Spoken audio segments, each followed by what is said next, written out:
Imagine it's Valentine's Day weekend. Oh, yeah. You're cozy at home, Mm-hmm. maybe having a glass of wine, reading a good book, Sounds nice. and the news breaks that a Hollywood therapist Oh, was found dead under her balcony. wow. This sounds like a movie, right? It does, yeah.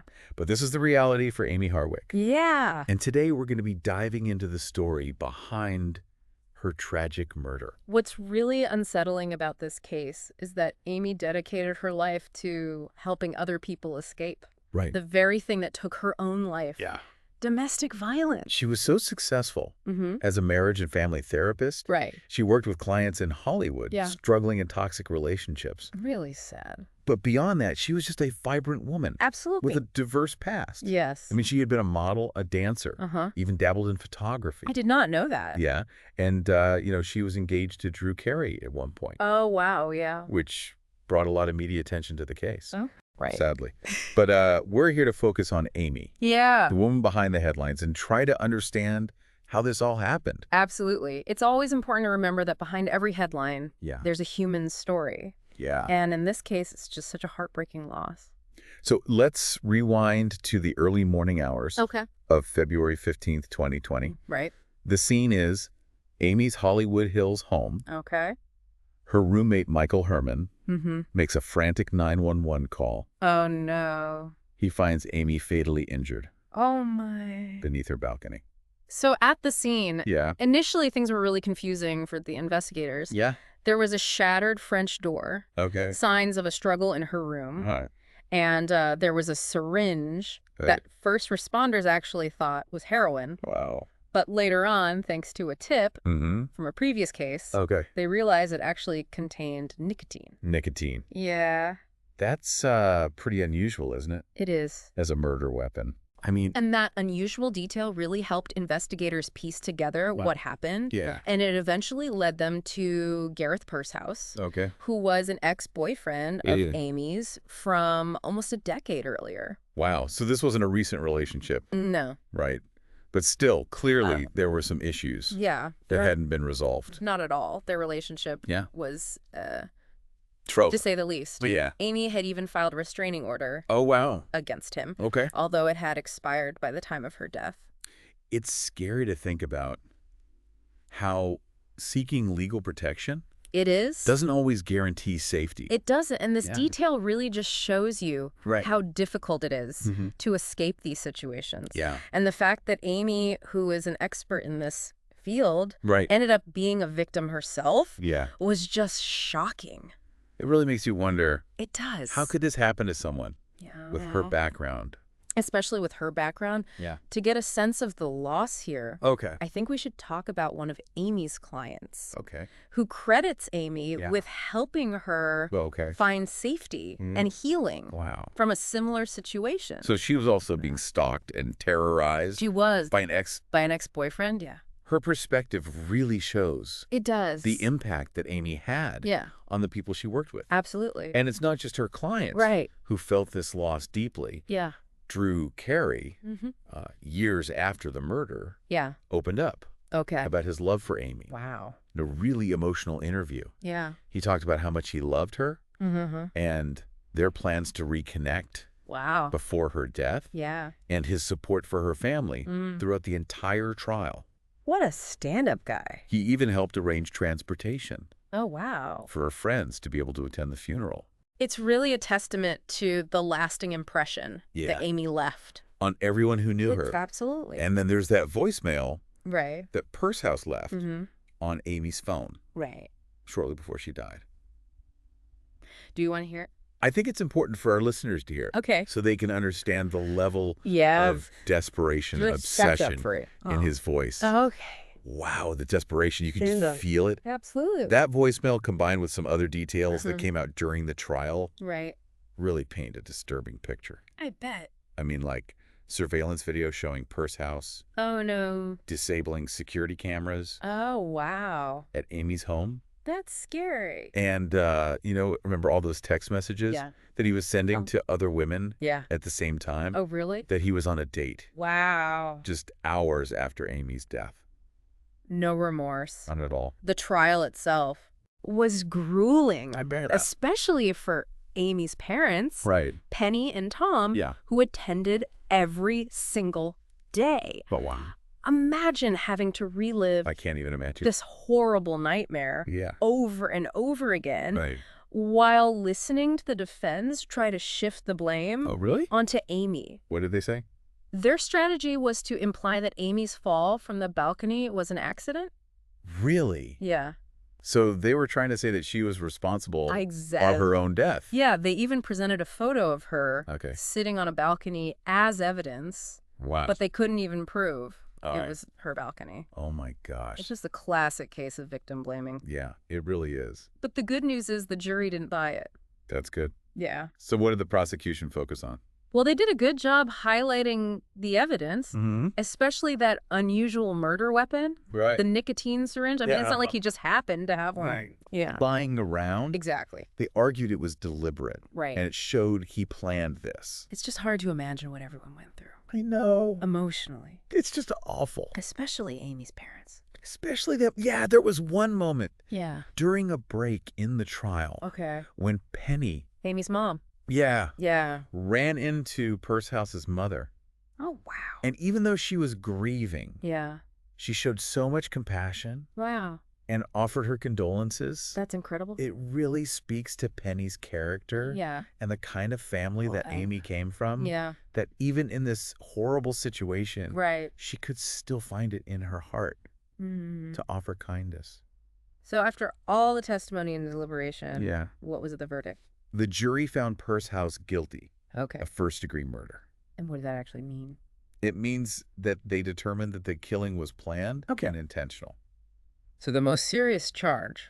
The most serious charge. For murder Yeah? and the sentence. He was sentenced to life in prison Wow. without the possibility of parole. So at least in the eyes of the law, Yeah, justice was served. it was. But I feel like the story doesn't end there. It doesn't. We still have Amy's parents Right? and their victim impact statements. Yes.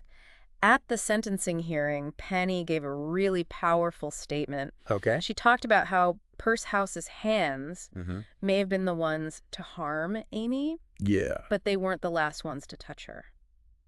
What does she mean by that? She went on to describe how EMTs, Yeah. doctors, police officers, But- and finally her and her husband Well, all touched Amy with care and love. that's such a powerful image. It really shows the impact Yeah. of love and compassion, Yeah. even in the face of something so awful. So I think we've got a lot to unpack here. We do. And in part 2 Yeah. of this deep dive, we're going to look closer at the complexities of the legal system and how domestic violence is addressed. Sounds good. But before we do that, Mm-hmm. what struck you most about this part of the story? What really struck me was just the resilience Yeah. of Amy's parents. Yeah. The way they face this whole ordeal Mm-hmm. with so much strength and dignity, Yeah. determined to get justice Yeah. and keep Amy's memory alive. It's really beautiful. It is. And it shows how powerful Yeah. the love between a parent and a child can be. Absolutely. Now, we want to hear from you, our listeners, Mhm. what resonated with you most about Amy's story so far. Yeah. We encourage you to share your thoughts and reflections Yeah. on our website or social media. Right? And don't forget to subscribe Right. to The Deep Dive Yeah. for more explorations of the issues that matter. Okay. We'll be back soon with part 2 Okay. of this deep dive into Amy Harwick's tragic story. Looking forward to it. Welcome back to our deep dive into the tragic case of Amy Harwick. Thanks for having me back. In part 1, we really got into the chilling details Right. of her murder Right. and everything that led up to the trial. Yeah. But now I kind of want to shift gears a bit Okay. and talk about the legal system Okay. and how it handles cases of domestic violence. Yeah, that's a really important aspect of this case. It is, and it's something that, I think a lot of people Yeah. don't fully understand. Right. The legal system Right. can sometimes fall short. Yeah. It's designed to protect people, Right. but there are so many complexities, Especially especially in these types of cases. in domestic violence cases. Yeah, the power dynamics, Right. the manipulation, Yeah. the cyclical nature of the abuse. Mm. It makes it really hard to navigate. One of the things that really stood out to me Yeah. in part 1 was that restraining order Right. that Amy filed against Gareth Purshouse, Uh-huh. but it had expired. Right. And that just makes me wonder, Mm. how effective are these restraining orders? That's a great question. Really? Because they can be a tool Okay. to help protect victims, Yeah. but it depends on a lot of different things. Like what? Well, like, is the abuser going to listen to it? Right. Are there enough resources? To enforce it? Yeah, exactly. Right. And unfortunately, in Amy's case, Yeah. it had expired, Yeah. which left her vulnerable. And then you have the defense Yeah. trying to blame Amy, Right. saying maybe the fall was an accident. Right. Why do you think victim blaming is so common It's really sad. in these cases? It is. It happens. I think it's just this deep-seated need Okay. that people have Yeah. to believe the world is fair Okay. and that bad things happen Right. to people who deserve them. Oh, so it's like a way to distance themselves from It is. things? Yeah. Exactly. Yeah. It's easier to think Oh, that yeah. someone did something Right. to cause this. Than to think it could happen to anyone. Right. Randomly. Exactly. But it's so harmful It is incredibly harmful. because it silences victims Absolutely. and lets abusers off the hook. It does. And then they used that photo of Amy sitting on a balcony, Yeah. but they couldn't even prove it was hers. It's just such a common tactic, Really? trying to discredit the victim, Yeah. make them look bad, Right. create doubt. But luckily, the jury saw through it all They did. and found Pursehouse guilty of Yeah. first-degree murder. Which is a huge step towards Yeah. justice for Amy. But even with that verdict, Yeah. I feel like the legal system Right. is just one piece It of a is. much bigger solution Absolutely. when it comes to domestic violence. It's about creating a culture Right. where violence isn't tolerated, Yeah. where victims feel safe. Safe to come forward Right. and abusers are held accountable. Exactly. And that takes a lot more than just the courts. So what else can we do? I mean, we need to invest Okay. in prevention, Right. educations, Mhm. support services. For victims. Yeah, for victims. That makes sense. It's a big job. It is, but it's an important one. It is. And, going back to Amy's parents, Yeah. Penny and Tom, They were amazing they were throughout this whole thing. the strength and resilience they showed. It's incredible. It's truly inspiring. It shows you that even in the darkest times, Yeah. there's still hope and strength. And that there are people out there who Absolutely. care Yeah. and want to help. So that brings us to a question Okay. for our listeners. How can we create a world Yeah. where these tragedies happen less often What can we do? to support victims? Hold abusers accountable. Yeah. Create a culture of respect and nonviolence. It's a challenge, It is. but it's so important. It We is. encourage you to look into resources Yes. in your community. Mm. Talk about healthy relationships. Yeah. Speak out against abuse. Every little bit helps. It does. Even small acts of kindness and awareness can make a difference. They really can.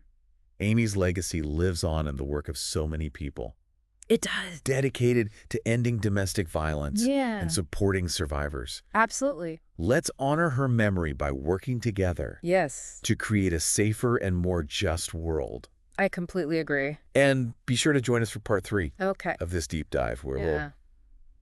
So as we wrap up our deep dive into Amy Harwick's case, Yeah.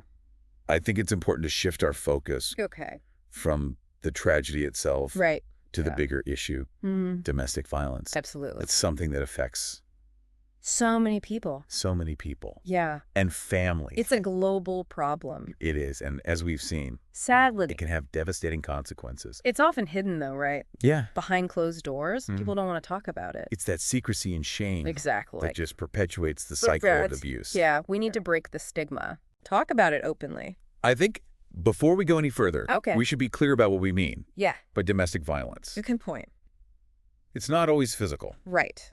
It can take many forms. Yeah. What are some examples? Well, it could be emotional abuse, Okay. verbal, Hmm. financial, even Psychological.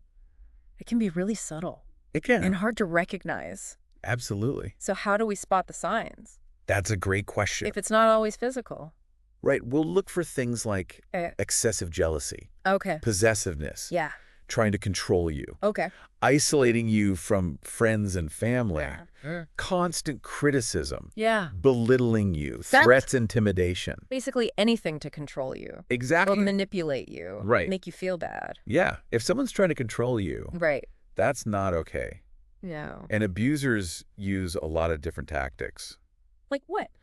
Well, gaslighting, Okay. making you question your own reality. Isolation threats? And that makes it even harder It does. for victims to leave. Leaving is a process. Okay. It takes time and courage. And support. Yes, a lot of support. And sometimes it's the most dangerous time. It is, because abusers might escalate Oh, wow. their violence to try to get control again. That's scary. It is very scary. So what resources are out there? There are a lot of organizations that help survivors Yeah. of domestic violence. Yeah. They provide shelter, counseling, legal aid, Advocate. and they're staffed with people Yeah. who really get it. They understand Yeah. how complex this is. So if you or someone you know is going through this, Please reach out. please reach out. There is help. You are not alone. Never alone. We also need to think about Mm-hmm. what causes this. Right. The root causes. Yeah, like societal factors, like So, gender stereotypes. We need to challenge those. Yeah, we need to promote healthy relationships Yes. and equality. And education is key, right? It is, we have to start early. Okay. Teaching kids about healthy relationships, Mm-hmm. consent, Yeah. how to spot unhealthy behaviors. And we have to hold abusers accountable. Absolutely. Stronger legal protections. Okay. Make sure the police and courts respond properly. Yeah. And resources for abusers to change. So it's a multi-pronged approach. It is. We all need to work together. We do. Individuals, communities, institutions. It's a battle worth fighting. It is. Everyone deserves to live free Yes. from violence and fear. Amy's story shows us Yeah. how important this work is. Yeah. Her legacy lives on. And all the people and organizations fighting this Absolutely. and helping survivors. We can all play a role We can. in creating a safer world. So as we close out this deep dive, Yeah. think about what we've talked about. Yeah. How can you contribute? Even small things. Yeah. Educate yourself. Speak out against abuse. Support organizations. Listen to someone in need. Every action makes a difference. It does. Let's honor Amy's memory. Yes. By breaking the cycle of violence. Working together. Creating a future where everyone can thrive. In safety and peace. Thanks for joining us Thank you. on The Deep Dive.